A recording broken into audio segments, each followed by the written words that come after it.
me deeper than my feet could ever wander, and my faith would be made stronger in the presence of my Savior.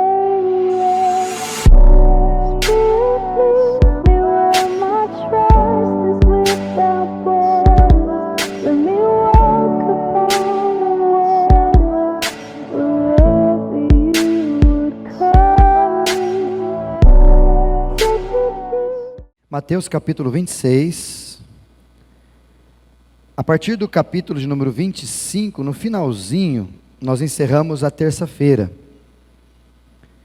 E aí nós chegamos na quarta-feira, no capítulo 26, exatamente a partir do versículo de número 1. Começamos a quarta-feira, 26, versículo 1. O que nos dá essa garantia de quarta-feira ser 26, no capítulo 26?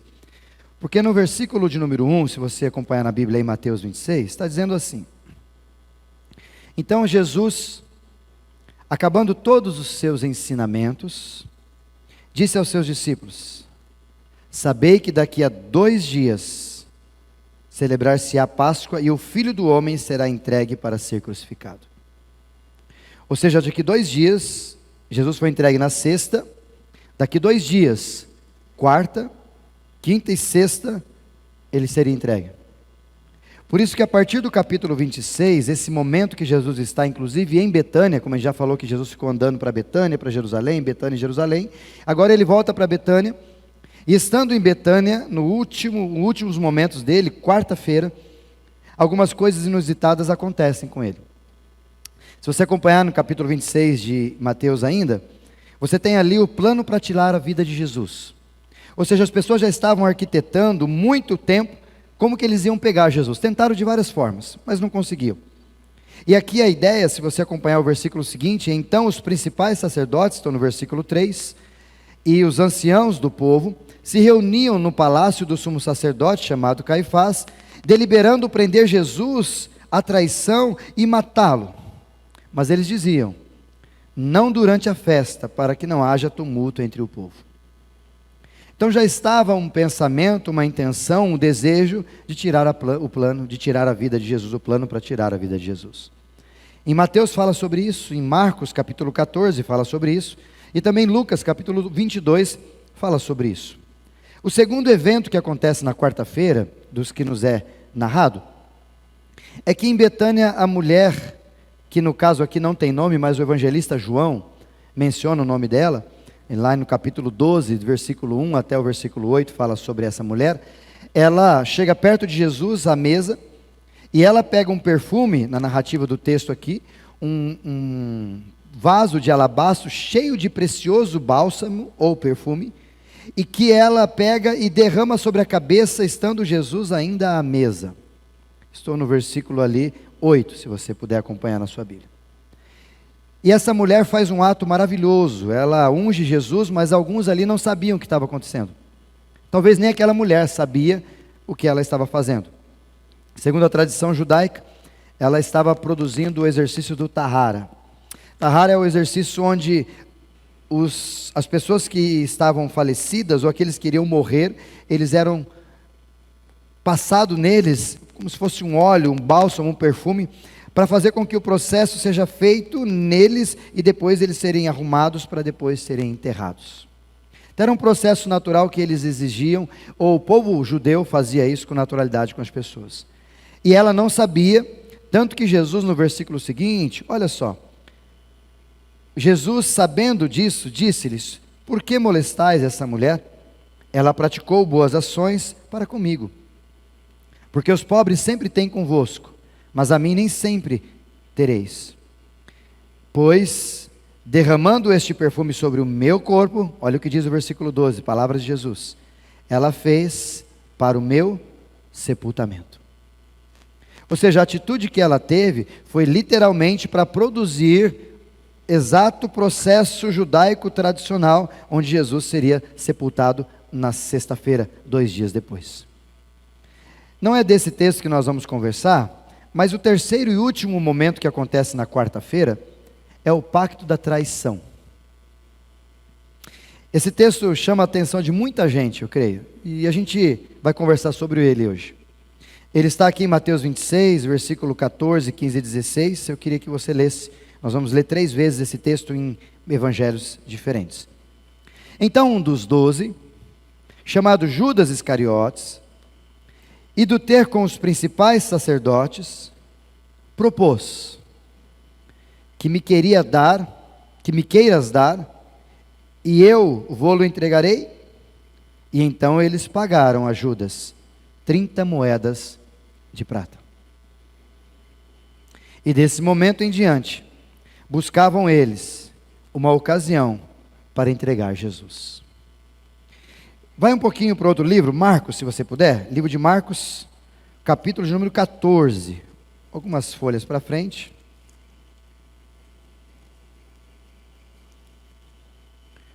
Marcos capítulo 14, versículo de número 3. Versículo 10, perdão.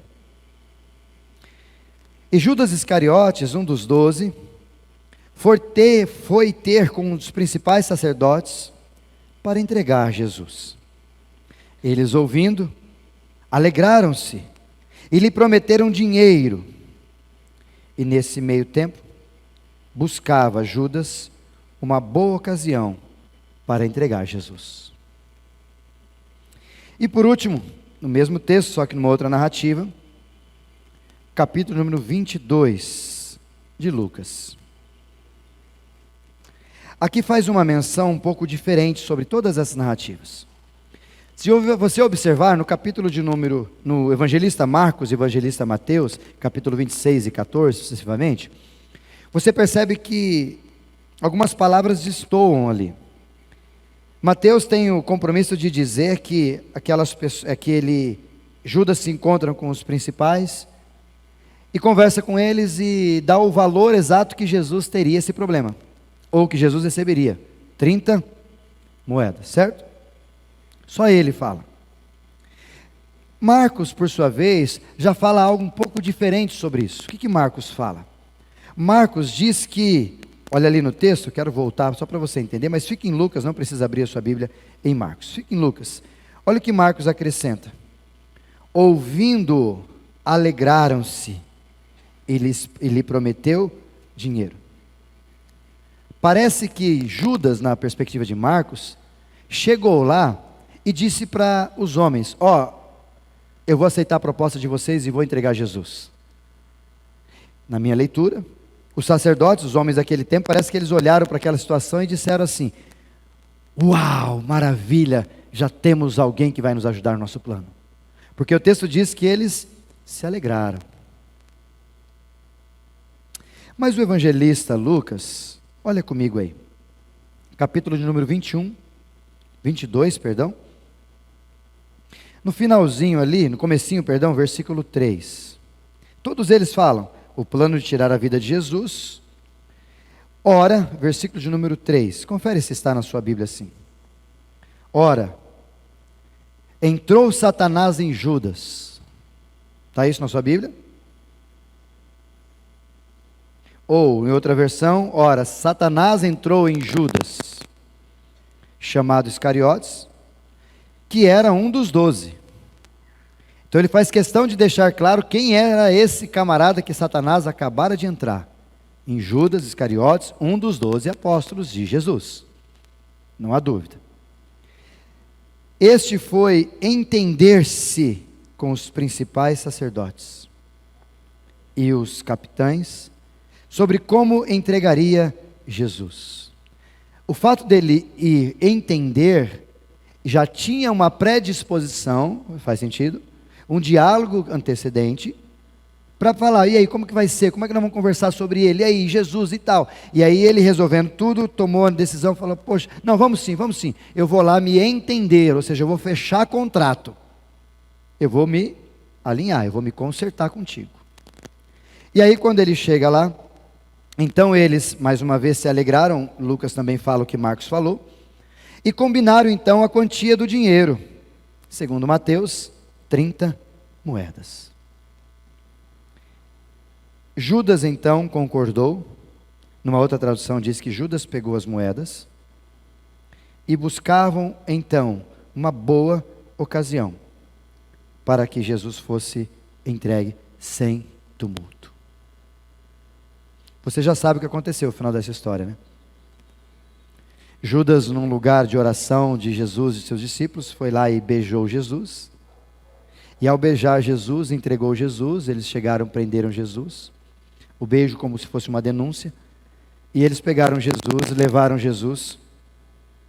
E ao levar Jesus embora, daquele dia, na sexta-feira, bem cedinho, Jesus foi preso, maltratado, julgado, enfim, tantas coisas, morto na sexta-feira santa, como nós chamamos. Talvez uma pergunta que a gente precisa se fazer é: por que entrou Satanás em Judas? Já fez essa pergunta? Talvez uma que preceda essa pergunta, do tipo: era Satanás mesmo que entrou em Judas? Porque na nossa expectativa do tempo presente, a gente tem a ideia de que quando Satanás entra em alguém, ele se esbruxa, ele se mexe, ele muda a voz, ele faz um monte de coisa. E engraçado que aqui você não vê nada disso, concorda? Talvez esse tipo de Satanás que entrou em Judas, se hoje ele entrasse em alguém na igreja, ele passaria despercebido. Não fez showzinho nenhum. E nem falou em microfone. Nem deu entrevista. Nem mudou a voz. E pior, na minha concepção, ele estava perto de Jesus. Mas uma questão que complica a gente, a despeito dessa informação, é que no livro de João, um pouquinho para frente, capítulo 13, quando vai falar sobre a última ceia de Jesus, o versículo de número 2 diz exatamente que Satanás entrou no coração, mudou, contornou, mexeu com o coração de Judas. Por 2 vezes é mencionado no texto que Judas foi acometido pela presença de Satanás. E uma delas é nessa, que ainda não era ceia, e a outra é na ceia, capítulo 13 de João. Quando Jesus diz para ele: vá fazer o que tem que fazer. E ele vai embora. E faz o que tem que fazer. Mas essa questão, por que não entrou em Tiago? Porque Tiago é gente boa. Por que não entrou no Filipe? Apóstolo Filipe. Filipe é gente boa, é isso, Filipe? Por que não entrou em Bartolomeu? Não tem ninguém em Bartolomeu aqui. Por que não entrou em Mateus? Por que talvez não entrou no André? Ou por que não entrou no Pedrão? Por que em Judas? Já se fez essa pergunta? Discorrendo sobre essa possibilidade de por que ser Judas, a gente precisa fazer algumas considerações antes. Pode colocar para mim de Judas aí, Caio, por favor. Algumas considerações antes para a gente entender por que foi em Judas. Antes da gente entrar, eu quero que você me ajude bastante na sua Bíblia. O Caio vai nos ajudar ali, Caio, por favor. Antes da gente entender sobre o personagem Judas, a gente precisa entender sobre a traição. Porque Jesus, quando ele fala sobre isso, lá no livro de Lucas, capítulo 22, Caio, me ajuda aí. Lucas, capítulo 22, versículo 21 e 22, se você tiver com a sua Bíblia. Lucas 22, 21 e 22. Mas eis que a mão daquele que vai me trair está com a minha sobre a mesa. 22, Caio. O Filho do Homem vai, como foi determinado. O que Jesus está falando nesse momento, que é o momento da ceia, que eu tinha mencionado, que corrobora com João capítulo 13, Jesus está dizendo assim, ó, esse camarada vai trair, quem é que tem que trair, vai fazer já o que tem que fazer, porque isso já está determinado. Numa outra tradução, talvez estaria escrito, já está pré-determinado, ou de antemão, Deus já tinha ajustado essa situação, alguém tinha que trair Jesus. Se você olhar, por favor, Salmo de número 41, Caio, Salmo 41, versículo 9, vai falar um pouco sobre essa traição, e aqui eu quero que você entenda. Essa é uma profecia da parte de Davi a despeito do Messias. Até o meu melhor amigo, em quem eu confiava e que compartilhava do meu pão, voltou-se contra mim. É sobre esse texto, inclusive se você tem uma Bíblia de estudo, aí sendo observada, você vai perceber que lá embaixo tem uma letrinha, um versículozinho, está lá Salmo 41, versículo 9. Ou seja, o contexto do momento de Jesus antes de ser entregue aos religiosos da época, era fato que alguém trairia Jesus. Não seria de outro jeito a morte ou a entrega à prisão de Jesus, alguém trairia. Não deveria ser Pedro, não deveria ser Judas, não deveria ser um ou outro, mas alguém trairia. A pergunta é, por que então foi Judas esse escolhido? Outra consideração que você precisa entender, a despeito não só da traição, mas também sobre os contatos. Quero falar dos dois do âmbito espiritual. O primeiro é de Satanás. Preste muita atenção nesses textos que eu vou soltar para vocês aqui. Lá no livro de Gênesis, capítulo 3, por favor, Caio, Gênesis capítulo 3, versículo 14, nós temos nesse texto o castigo que foi dado à serpente. Gênesis 3, 14. Deus já tinha falado com Adão, já tinha falado com Eva, e agora fala a serpente. Então o Senhor declarou à serpente: uma vez que você fez isso, maldita é você entre todos os rebanhos domésticos e entre todos os animais selvagens. Sobre o seu ventre você rastejará, e pó comerá todos os dias da sua vida.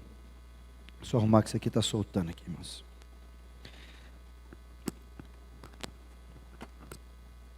A pergunta talvez que a gente se faz nesse texto: cobra come pó? Sim ou não?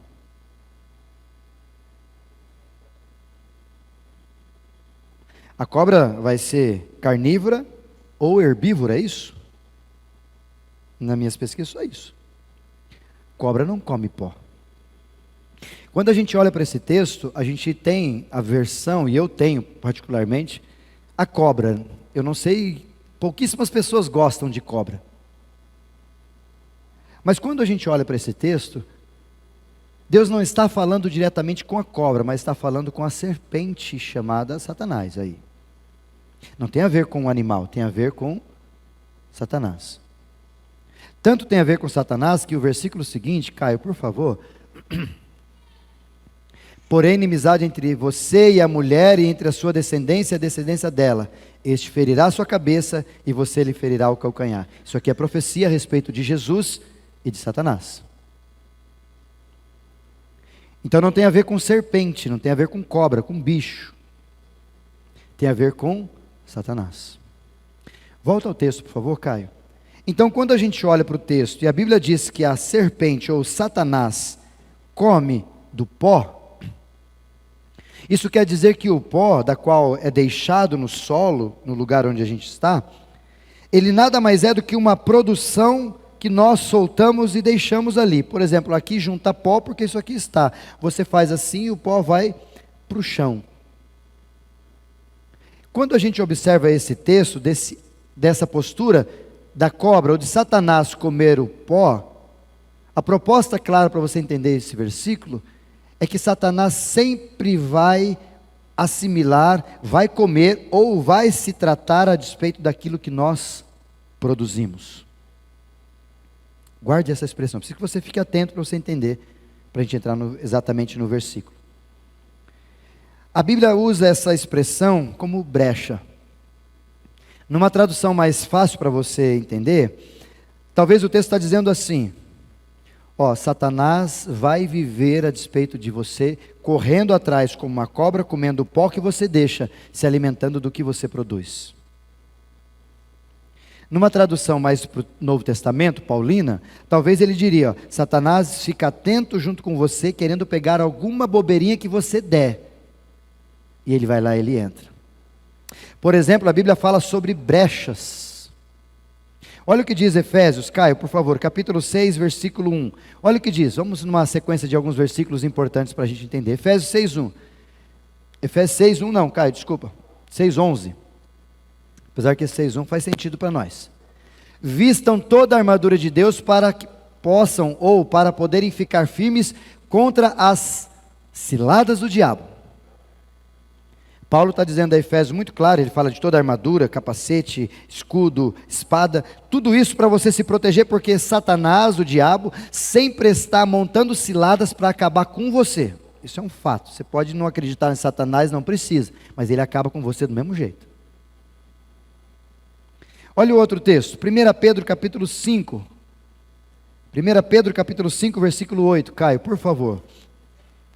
Olha o que diz: estejais alertas e vigiem. O diabo, o inimigo de vocês, anda ao redor como leão, rugindo e procurando a quem possa devorar. Numa outra tradução, mais próxima do original, a palavra não é redor, é derredor. Não é redor, é derredor. Essa tradução não foi muito feliz. Porque o conceito de Satanás é que o anjo do Senhor, o livro de Salmo, acampa-se ao redor. E Satanás está ao derredor.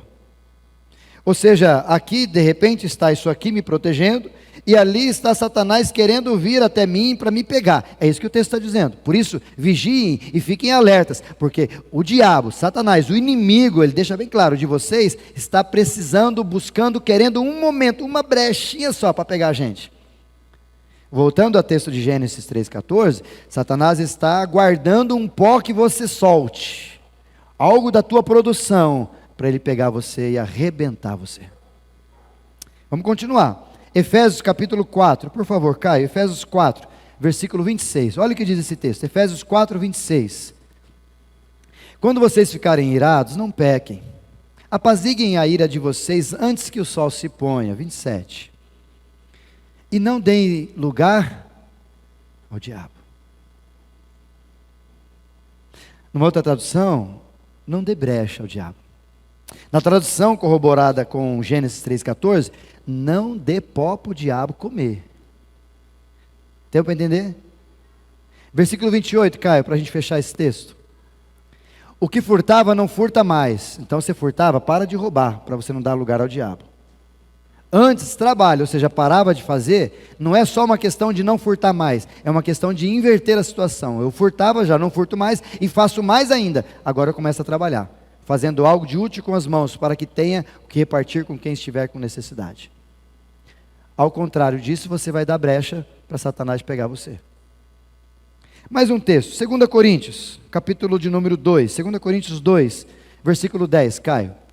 Vai anotando os textos aí que tem bastante para a gente entender.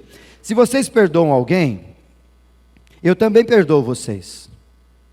E aquilo que perdoei, se é que havia alguma coisa para perdoar, perdoei na presença de Cristo, por amor a vocês. Pode continuar, Caio. A fim de que Satanás não tivesse vantagem sobre vocês. Numa outra tradução, talvez você entenderia assim, ó. Volta o versículo 10, Caio. Se vocês perdoam as pessoas, eu também perdoo vocês. Se vocês não têm facilidade em perdão, Satanás tem facilidade em assimilar o pó que vocês deixam. Em suma, falta de perdão é brecha para Satanás. Está entendendo? Vamos mais um texto? 1 Coríntios capítulo 7, Caio. Mais dois textos apenas sobre essa questão. 1 Coríntios capítulo 7, versículo 4.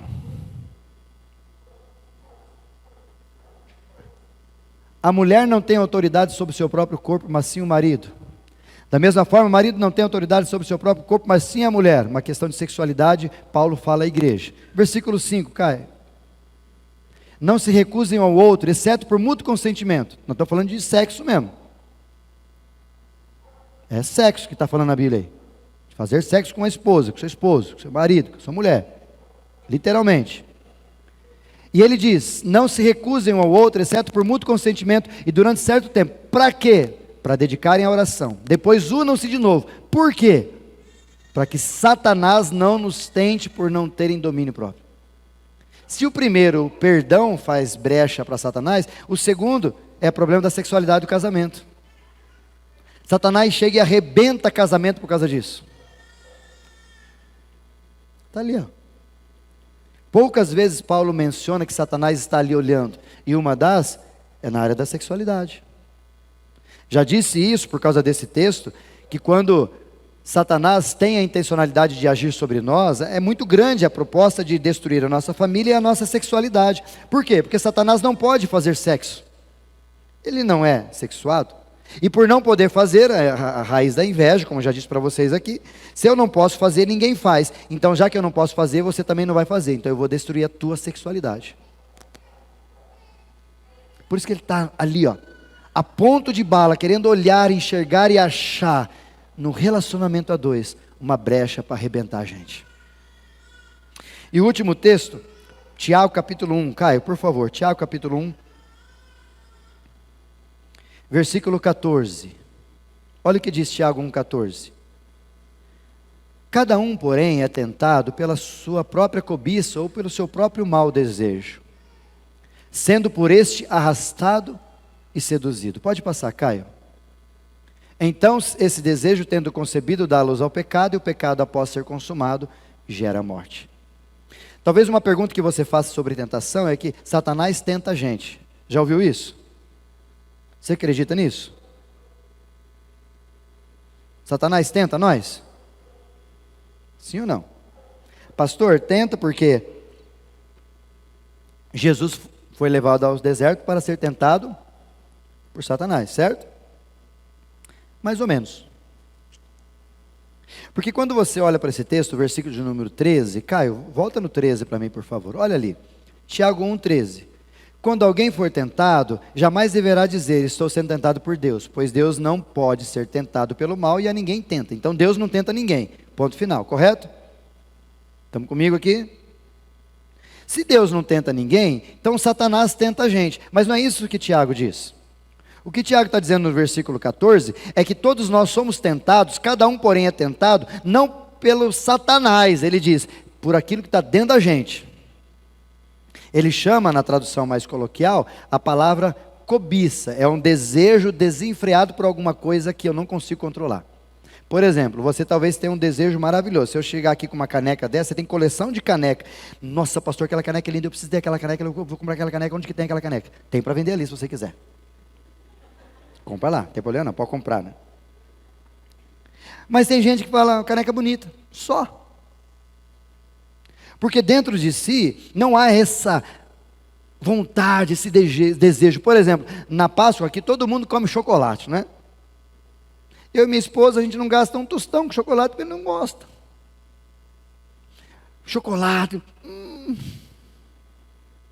Mas agora, se você falar, pastor, vamos tomar um açaí? E você talvez açaí, chocolate. Não gosta de açaí, né, David? Gosta de chocolate. Cada um tem a sua particularidade, e essa particularidade, segundo Tiago, está aqui no nosso coração, e não tem a ver só com coisas que comemos, como chocolate, um ovo frito, como azeitona, que não é para o meu lado, mas como coisas também. Tem gente que às vezes está caminhando, e passa uma moto com barulho, um barulho agradável, não aquele barulho de motor, não, barulho agradável. Mas tem gente como eu, que se eu estou andando e passa uma moto com um barulho diferente, falo, opa, eu conheço esse barulho, é uma motona.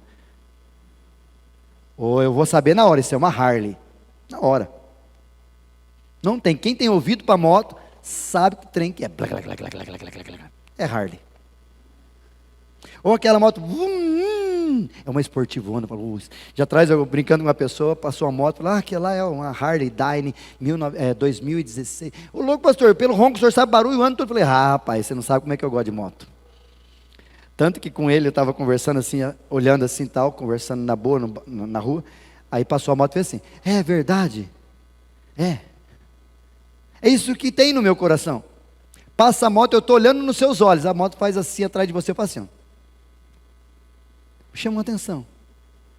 Eu fui, de certa forma, tentado por aquilo que eu gosto, que está dentro de mim, todos nós temos isso, você tem.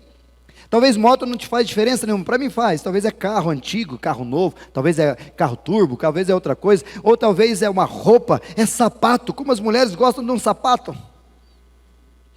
Eu falo assim, eu comprei isso aqui, ganhei isso aqui eu ganhei, e eu tenho um sapato em casa, minha esposa cansa de ver, Isaías, você comprou esse sapato de novo? E ela sabe, comprei. É usado? É. Eu compro sapato usado. Tênis usado. Comprando, ela sabe disso. Fala, Isaías, usado de novo. Mas está novinho. O pé do ser humano cresceu e vendeu. Não faz assim com criança?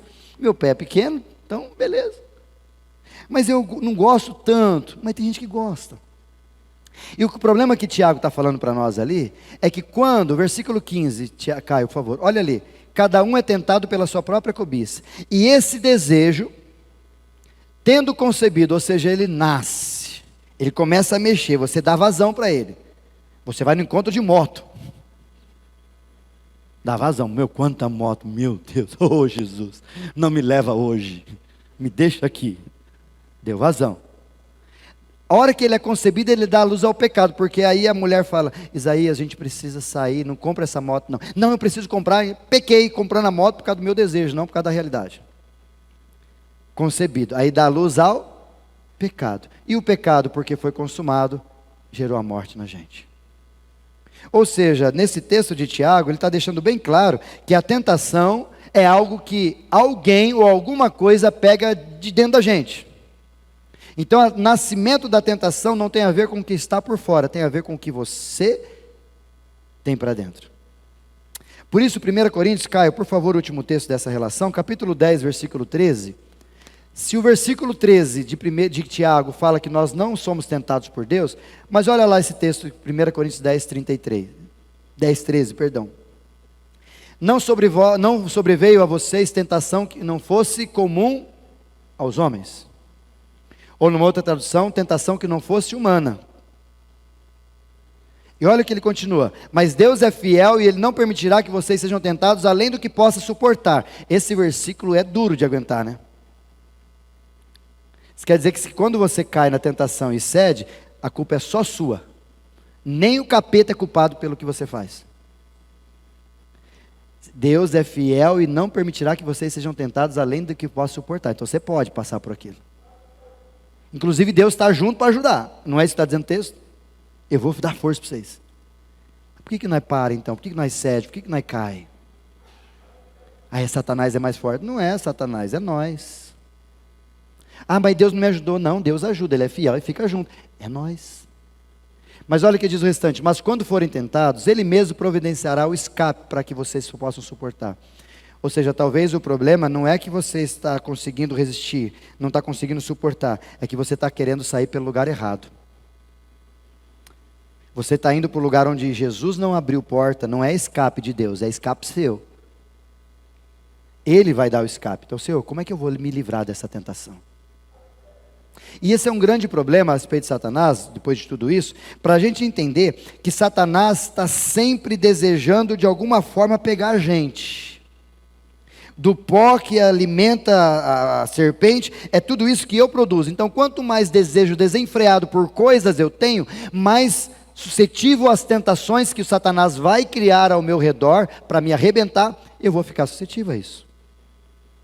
Por isso que às vezes, quando a gente vai falar sobre as coisas do alto, Paulo fala aos Romanos, ele vai dizer para nós que a gente precisa pensar nas coisas do alto, desenvolver uma mentalidade diferente e perceber que essas coisas não podem grudar tanto na gente. Por exemplo, a gente está brincando aqui sobre futebol, mas quantas pessoas matam por causa de futebol? Morrem por causa de futebol. Esses dias estão falando sobre violência, agridem, não estão nem aí, dá tiro e morre por causa de um jogo de futebol que não recebe, o camarada que morreu não recebeu nada do time que ele torce, não ganha nada, só sofre, paga despesa, entra em despesas, tem inclusive a brincadeira que falaram, né, Joel? Quando o Palmeiras foi lá para disputar o Mundial, falaram, o que nos resta é o quê? Um vice e um boleto, para pagar essa viagem sem saber que foi campeão. Você ri, né, João? Só porque seu Corinthians perdeu hoje o São Paulo, você está rindo quietinho, né? Tem gente que faz isso, por causa de futebol, gente.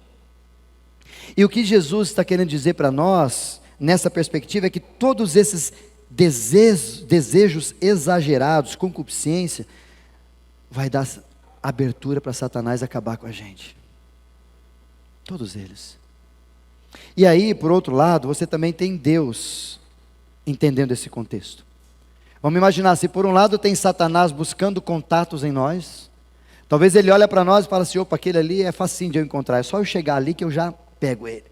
Ah, naquele ali eu já sei um esquema que ele gosta, já sei os desejos, é só chegar lá e tchan. Ou seja, Satanás está sempre aguardando ou buscando um contato em nós, para que nessa ligação ele arrebente a gente. Por outro lado, Deus também faz isso. A palavra de Deus, Caio, me ajude, no Salmo de número 101, olha o que diz o Salmo 101. Deus também está do mesmo jeito que Satanás, procurando. Salmo 101, versículo de número 6, Caio, por favor.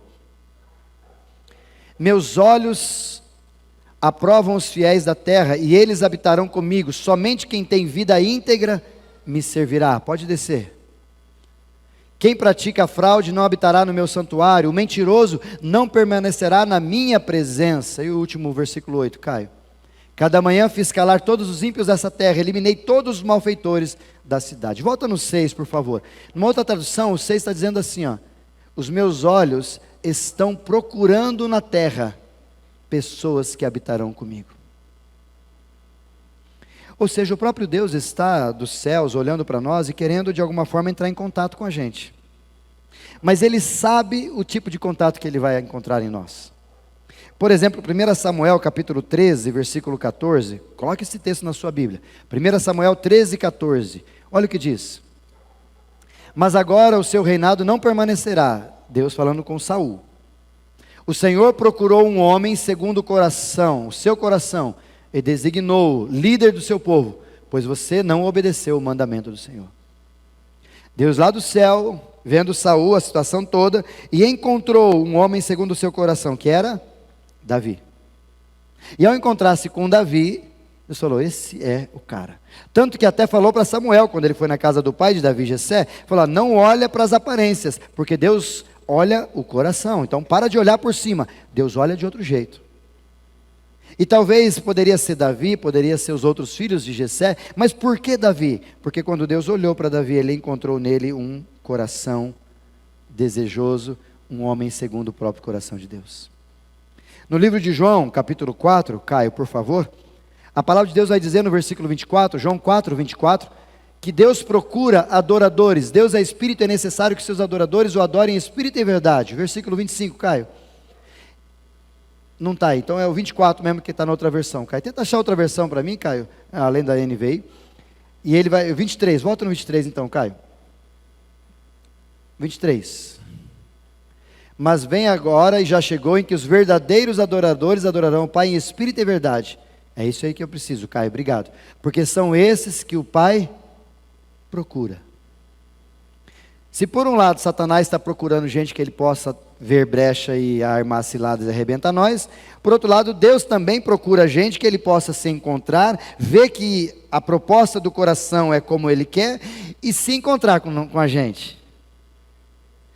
E por fim, olha o que diz Hebreus, capítulo de número 11, se você quiser ler depois em casa, capítulo 11, versículo 1 de Hebreus, ele vai falar sobre toda a narrativa de vários homens e mulheres que se encontraram com Deus, que tiveram as suas posturas transformadas, ora, pela fé, a certeza das coisas se espera e convicção de fatos não se vêem. Pode descer, Caio, mais alguns?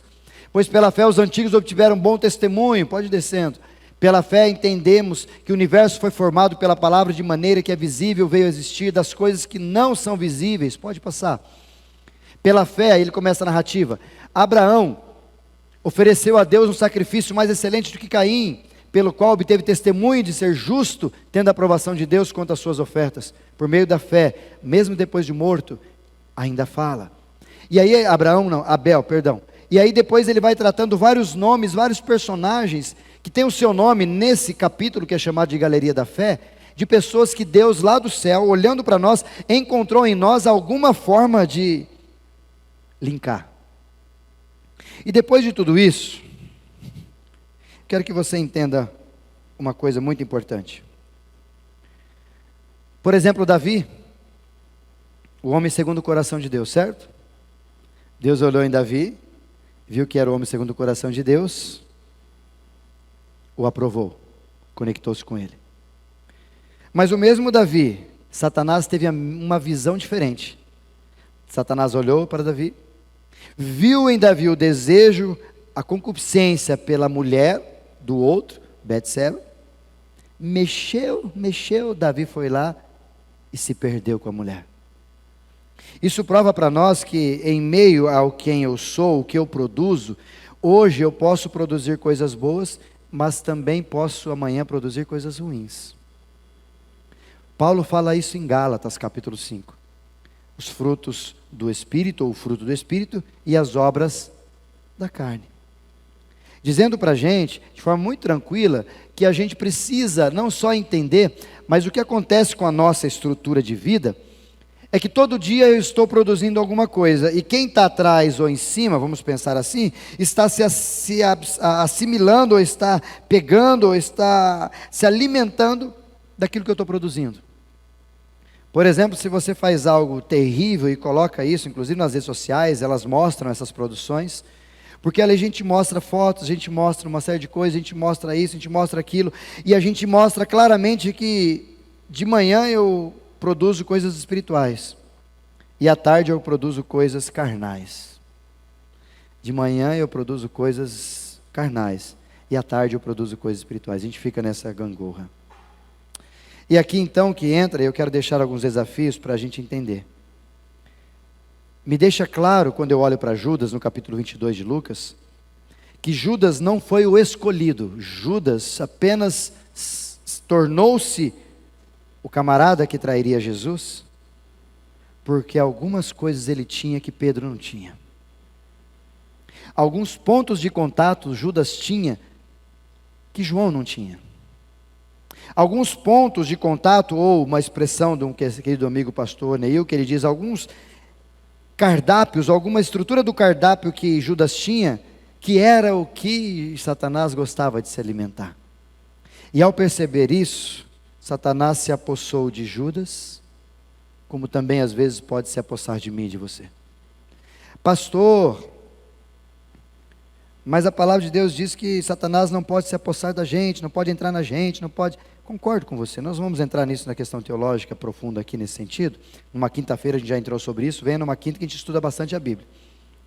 Mas eu queria que você entendesse que algumas ações, alguns comportamentos, alguns conceitos que Judas tinha, fizeram com que Satanás se apaixonasse mais por ele do que por Pedro. Deixa eu te mostrar aqui alguns para a gente finalizar e tirar para a prática da nossa vida. A primeira é que Satanás encontrou em Judas um relacionamento terrível por causa das suas más companhias. Onde está isso, pastor? Olha no texto. Satanás entrou em Judas, chamado Iscariotes, que era um dos 12. Esse foi se entender com os principais sacerdotes. Não só Lucas, mas Marcos também deixa claro que havia uma negociação, um diálogo, e de alguma forma talvez os líderes religiosos, os principais sacerdotes, estavam tentando pegar um dos 12, falaram, a gente precisa pegar um deles, a gente precisa pegar, vamos tentar aquele lá, Pedrão, ô Pedrão, não, aquele lá é meio louco, tanto que tirou a espada e acabou com um deles, a orelha de Malco, e de repente vai para João, vai para fulano, vai para ciclano, e não acessava nenhum, de repente, gente, vamos pegar aquele Pedro, como que a gente pode pegar ele, cara? Não, Pedro não dá, e o Felipe, não dá. Viu, e tal de Judas? Viu, eu não sei não, mas eu acho que aquele Judas lá, ele tem uma... Se a gente apertar um pouquinho ele cede. Vamos começar a caminhar com ele? Vamos andar perto? Vamos fazer umas negociações, vamos conversar, por isso que o termo aqui, ele foi se entender, porque algumas coisas que os líderes falavam para Judas, começavam a fazer sentido, e ele sendo enrolado, sendo levado, sendo carcomido pelas informações que eles davam, e de repente esse bate-papo, às vezes na visita de Jesus, ou na ida do templo, ou um milagre, você observava, Judas estava lá conversando com os sacerdotes, meio no escurinho, e meio no cantinho, e de repente encontrou em Judas uma possibilidade a despeito de entregar Jesus. Isso aqui faz muito sentido para a gente, porque Judas tinha vários amigos e bons amigos, mas Judas se deixou levar pelas conversas desses homens. E porque ele se deixou levar pela conversa desses homens, infelizmente, ele perdeu a maior das oportunidades que alguém poderia ter, que era finalizar a sua vida com Jesus. E olha o que a palavra de Deus diz, Provérbios capítulo 13, Caio, por favor, me ajuda aí. A pergunta que eu te faço sobre esse texto, sobre esse primeiro momento é, como andam as suas companhias? Será que a partir das tuas companhias, quem anda com você, você dá liga, você dá possibilidade, você dá contato para Satanás acabar contigo? Ah, pastor, não sei não. Dá uma olhada em Provérbios 13, 20, Caio, por favor. Quem anda com sábio, será sábio. Quem é companheiro dos tolos, acabará mal. Com quem você anda? Esse texto diz claramente que não adianta você achar que as suas companhias não vão influenciar você. Vão. Não tem jeito. Companhias influenciam. Com quem você anda, já diz o ditado popular, diga com quem andas e eu direi quem és. Por quê? Porque se você anda com um sábio, você vai começar a parecer-se com eles, e era o que aconteceu com Judas, começou a andar com aqueles homens, e eles começou a ser levado pela lábia de que, poxa, não teria problema fazer isso com Jesus. Por isso que as nossas companhias precisam ficar muito claras a despeito da influência que elas podem exercer sobre nós. 1 Coríntios capítulo 5, versículo 11, olha esse texto também, 1 Coríntios 5, 11, por favor, Caio. Mas agora escreva a vocês que não se associem com alguém que, dizendo ser irmão, for devasso, avarento, idólatra, maldizente, bêbado ou ladrão, nem mesmo coma com alguém que seja assim. Sabe para quem que Paulo está falando isso? Para os irmãos da igreja. Ele não está falando para os irmãos de fora, ele está falando para o irmão lá, ó, diz ser irmão, ou seja, numa comunidade, tem um monte de irmãozinho que é assim, mas se ele tiver essas características, fuja, nem sentem na mesa, não comam com esses camaradas, porque eles vão te influenciar, porque na cabeça deles, não tem nada demais. E Paulo está dizendo, tem tudo demais, eles vão acabar com você e você vai ser alvo fácil para Satanás. Pesado, não? 1 Coríntios capítulo 15, mais uma vez Caio, 1 Coríntios capítulo 15, 33. Olha o que diz esse texto último para a gente fechar aqui. Não se enganem. O que acontece? Vamos ler junto? Não se enganem. O que acontece? As más companhias corrompem os bons costumes. Por causa das companhias,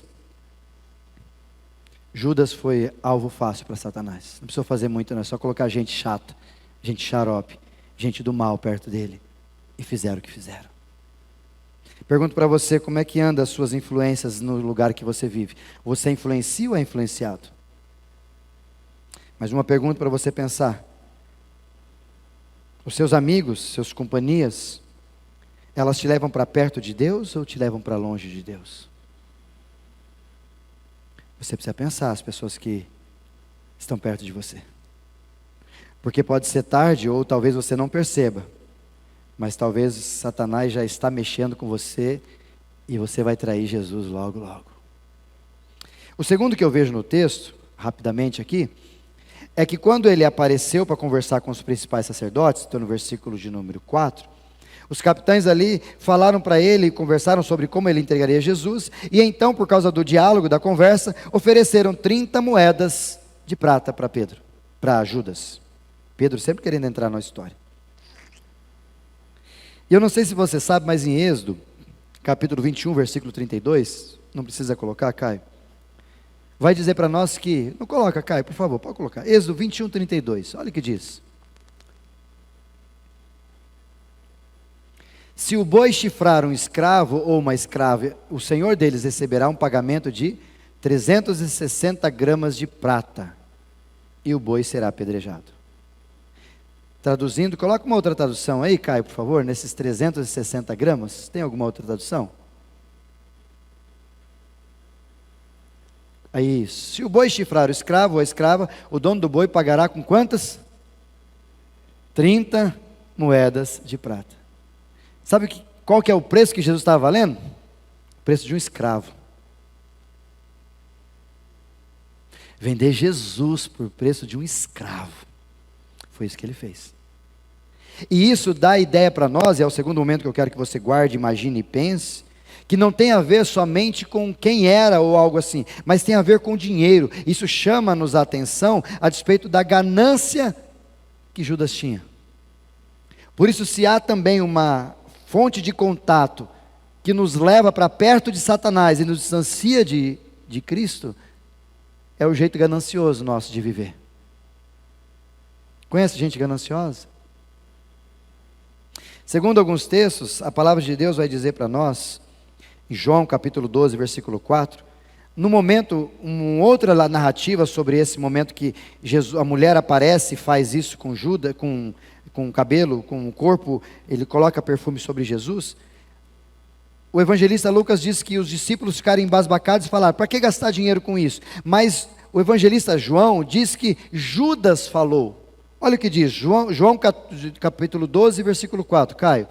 Olha o que diz, João 12, 4. Mas Judas Iscariotes, o discípulo que em breve trairia Jesus, disse: o que ele disse, Caio? Este perfume valia 300 moedas de prata, deveria ter sido vendido e o dinheiro dado aos pobres.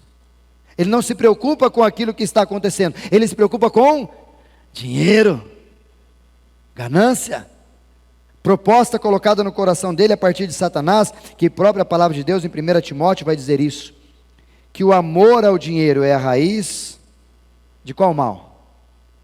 1 Timóteo, Caio, por favor, capítulo 6, versículo 10. Olha o que diz esse texto, queridos. O amor ao dinheiro é a raiz de qual mal? Todo mal. Você acha que essa guerra lá de Moscou, da Rússia com a Ucrânia, por causa do quê? Tudo é por causa de dinheiro. E essa ação, o problema não é o dinheiro, já falamos isso várias vezes. O problema, e o próprio apóstolo Paulo diz, o amor ao dinheiro, é você ter esse desejo desenfreado por ter, por ganhar. Isso se torna ganância, e isso começa a ocupar o nosso coração. E com certeza, essa síndrome do menor esforço que é a ganância, começa a produzir em nós alguns comportamentos que as pessoas vão ficar entristecidas, quem está perto da gente. Por isso, para a gente entender isso aqui, passar para o terceiro e último.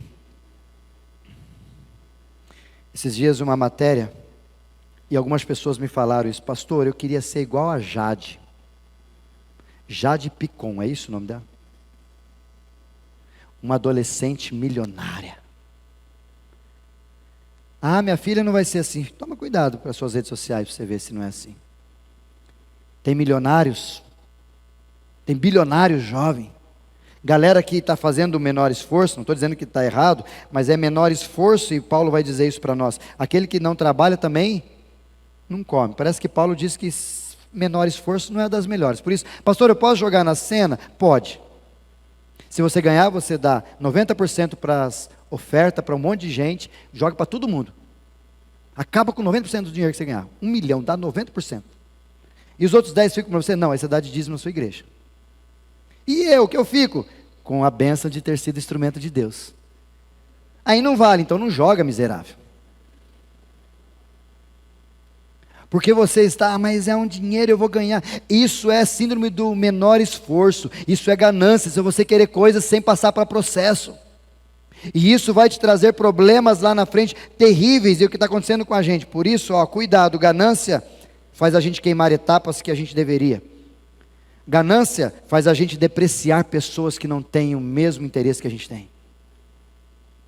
E por último, ganância não é ambição. Eu tenho uma ambição para crescer. Não. Coloquei isso exatamente no dicionário.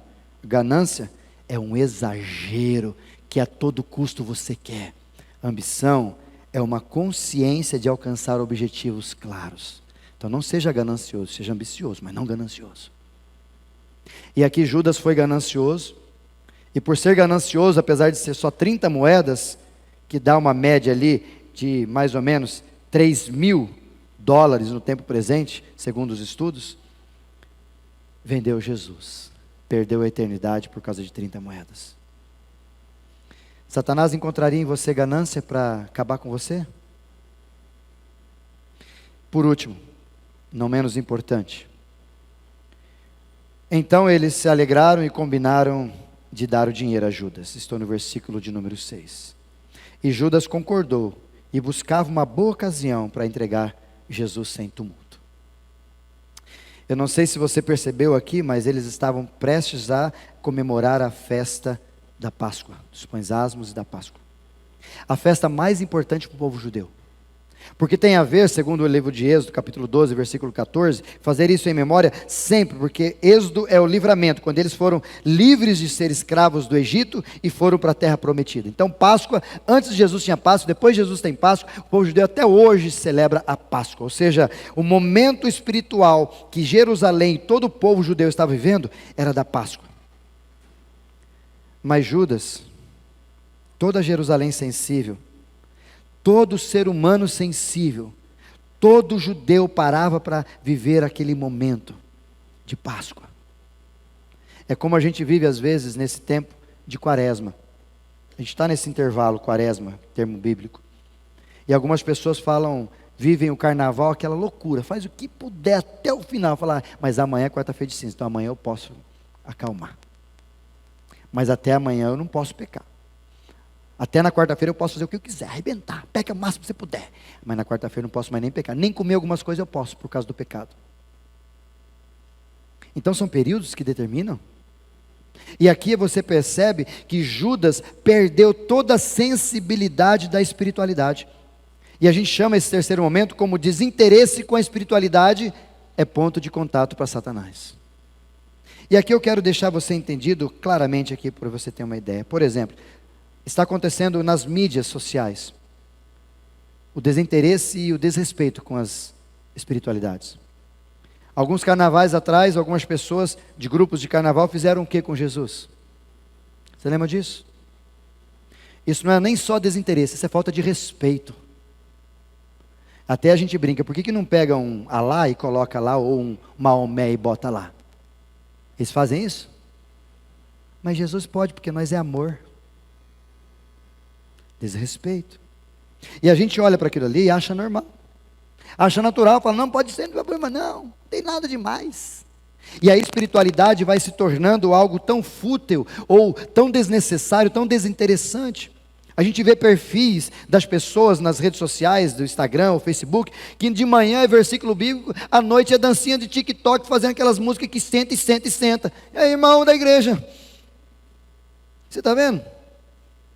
A gente rima, mas é verdade. Eu sigo alguns irmãozinhos, eu olho e falo, Jesus, sabe o que eu falo no meu coração? E às vezes a minha esposa me ouve. Eu não sei se está endemoniado de manhã ou está tarde, mas está endemoniado, está com Jesus, está aleluiado, está endemoniado, aleluiado. Decide, irmão.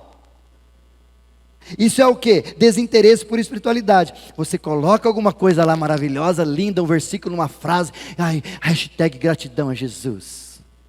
E à noite está dançando a música da Anitta. Na festa, no casamento, não sei onde você vai. É assim que a gente vive. E aí Satanás olha e fala assim, eu já sei onde eu vou pegar. Pronto, facinho, facinho. Facinho, facinho. E por último, política.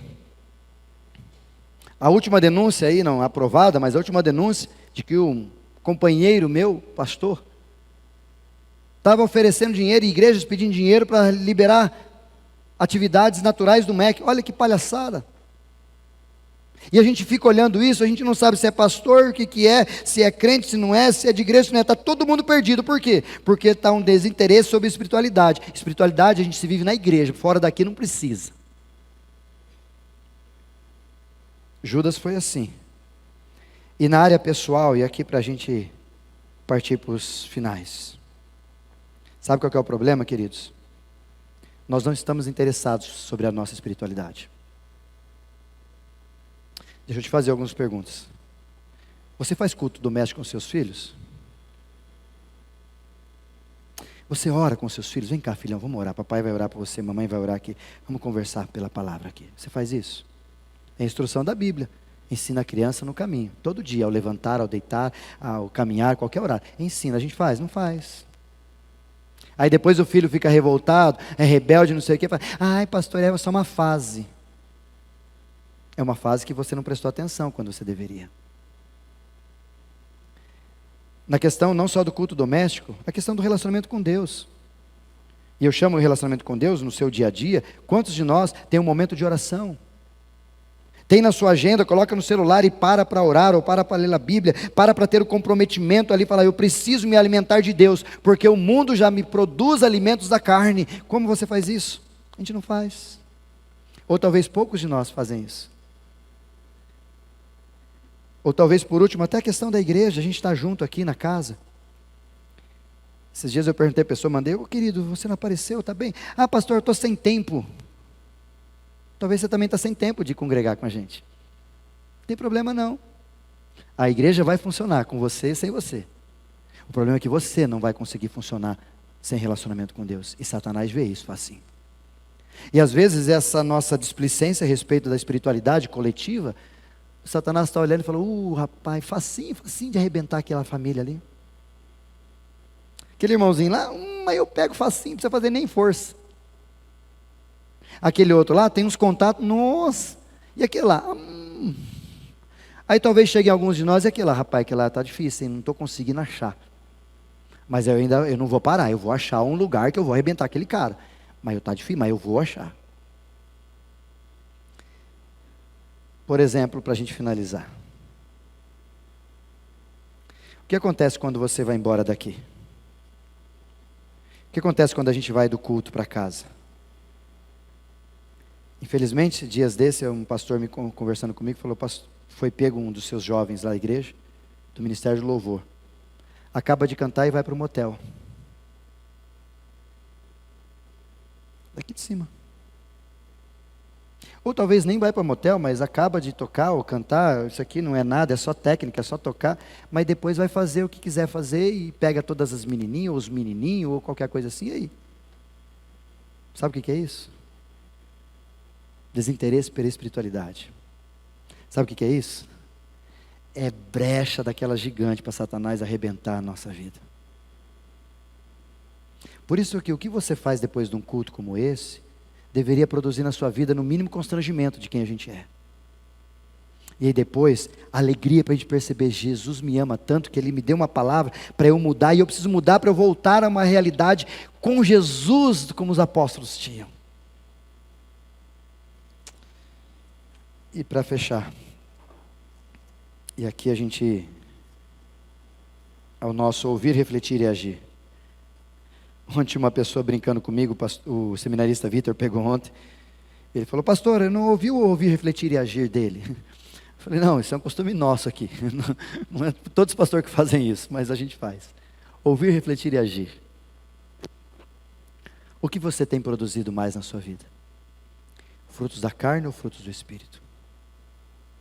Quem se alimenta mais estando perto de você?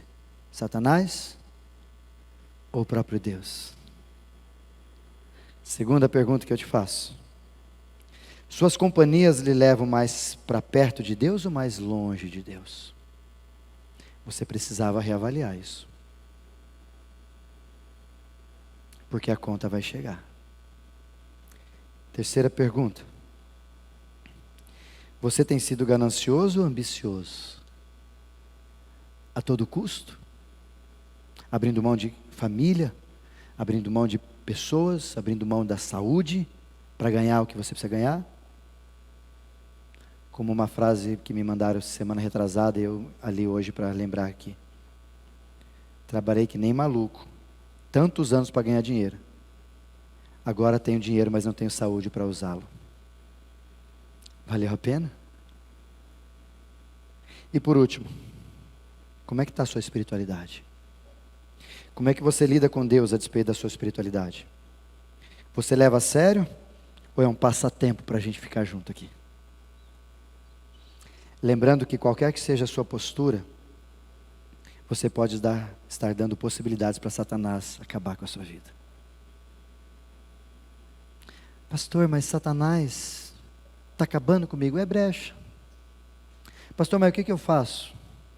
Fica perto de Jesus. Toma cuidado com as suas companhias. Toma cuidado com aquilo que você produz. E leve a sério a espiritualidade. Feche teus olhos, quero convidar a gente para a gente orar. Chamar o pessoal do louvor para vir para a gente cantar uma última canção, para a gente encerrar o nosso culto. Mas eu quero convidar você para fechar os teus olhos e ter um momento de introspectividade.